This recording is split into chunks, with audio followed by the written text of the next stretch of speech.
అండి today special recipe పెసరపప్పు చారు అనమాట. ఓ చిన్న గ్లాస్ పెసరపప్పు తీసుకున్నాను, చిన్న నిమ్మకాయ అంత చింతపండు, ఒక టమాటో చిన్నది, ఒక ఉల్లిపాయ, 4 పచ్చిమిర్చి, సరిపడా ఉప్పు. దీంట్లో ఎక్కువ కారం వస్తుందండి, 1/2 స్పూన్ కారము, తగినంత పసుపు, తాలింపు దినుసు, 2 ఎండుమిర్చి, ఫైనల్ కరివేపాకు. పెసరపప్పు ఒక 5 మినిట్స్ ముందు నానబెట్టుకోవాలండి. నానితే ఇలా ఉంటుంది అనమాట. నేను ముందే నానబెట్టేసాను, ఇదిగోండి ఇలా ఉంటుంది. దీన్ని మనం ఉడికించుకోవాలన్నమాట. ఫస్ట్ మెత్తగా ఉడకాలన్నమాట. మీరు కుక్కర్లో కానీ కుక్కర్లో పెట్టుకోవచ్చు, నేనైతే దీంట్లో ఉడికిస్తున్నాను అనమాట. ఓకేనా? పెసరపప్పుని నానబెట్టేసి ఇట్లా ఉడికించుకోవాలండి మెత్తగా. ఇట్లా మెత్తగా ఉడికి ఇక 2 మినిట్స్ లో దింపుతానేటప్పుడు ఈ టమాటా కట్ చేసి వేసుకోవాలి. ప్లస్ చింతపండు కూడా కొంచెం ఉడికితే బాగుంటుంది అనమాట. చింతపండు కూడా, చింతపండు టమాటా ముక్కలు వేసేసాం కదండి. చిటికెడు పసుపు కూడా వేసేద్దాం దాంట్లో.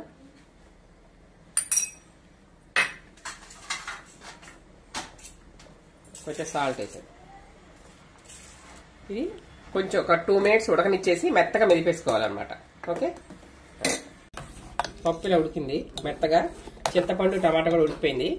దీంట్లో ఇప్పుడు మనం కొంచెం కారం వేసేసుకొని, ఈ పెసరపప్పు చారులో ఎక్కువ కారం అక్కర్లేదండి, ఒక 1/2 స్పూన్ చాలు వేసేసి మెత్తగా మెదిపేసుకోవాలి.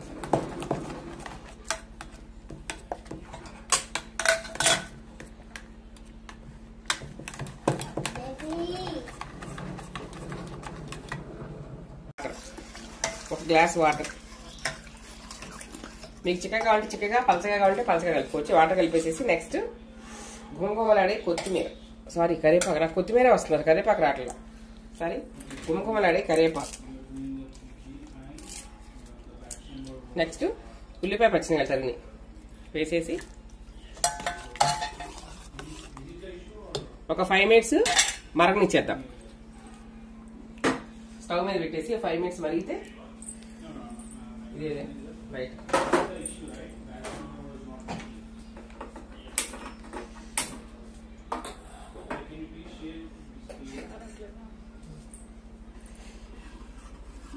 ఫైవ్ మినిట్స్ మరగనిచ్చేసి తాలింపు వేసేసుకుంటే సూపర్ సూపర్ పెసరపప్పు చారు రెడీ అయిపోతాయి.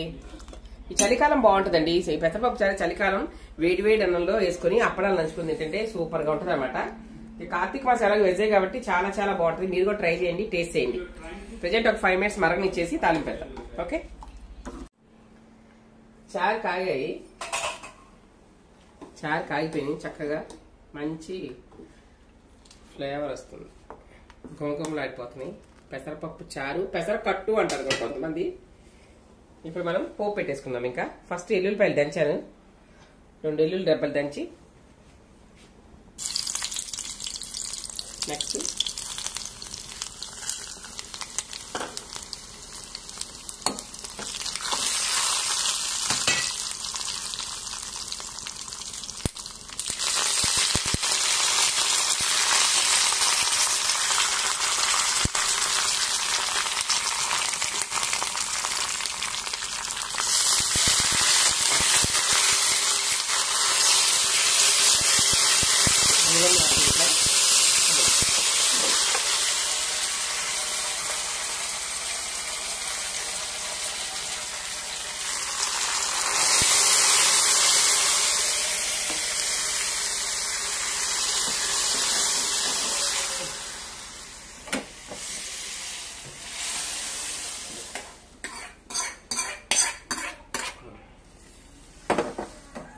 పెసరపప్పు చారు రెడీ.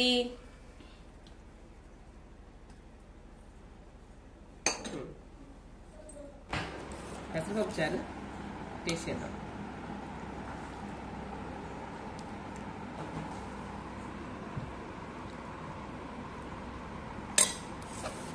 కాలిపోతుంది. పెసరపప్పు చారులోకి అప్పడం, ఓ కాలిపోతుంది బాగా. కానీ ఈ పెసరపప్పు చారు వేడివేడిగా తింటేనే బాగుంటుందండి.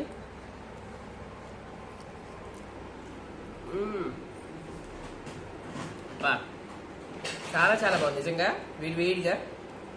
ఆ టేస్ట్ వేరండి, పెసరపప్పు చారు టేస్ట్ వేరు.